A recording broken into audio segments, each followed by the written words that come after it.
In today's video, I'm going to teach you how to make a drum beat in Soundtrap with the pattern beatmaker.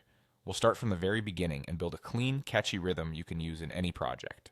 First, head to Soundtrap and log into your account. Once you're in, go to your projects and open the one you want to work on. With your project selected, click on Studio to open the main workspace where all the editing happens. Now let's add our drums.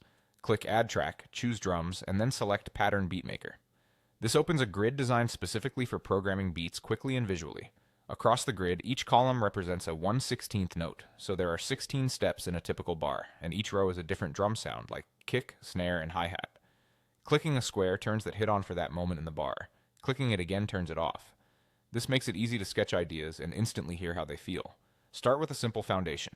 Place the kick on beat 1. On a 16-step grid, that's the very first square in the kick row. Next, add the snare on beat 3, which usually lands in the middle of the bar.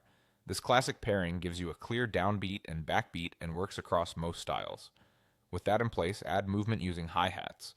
A reliable choice is to click every other square on the hi-hat row, which gives you steady eighth notes and a driving pulse. If you want a lighter, more syncopated feel, try placing hi-hats on the offbeats. Those are the spaces between the main beats, so they weave around the kick and snare rather than marching straight through. If you're looking for variety, explore the drop-down menu on any drum sound. You can swap the snare for a rim shot to get a tighter, more percussive crack, or switch the hi-hat to an open hat for a brighter, more spacious texture.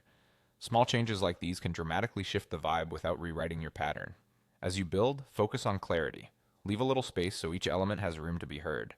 If something feels crowded, simply turn off a few squares and let the groove breathe. The goal is a pattern that feels solid and musical, not just busy. And that's it. You've logged in, opened your project, entered the studio, added a drum track, selected the pattern beatmaker, and programmed a balanced beat. Keep experimenting with the grid and the instrument drop-downs, and you'll quickly find a groove that suits your track.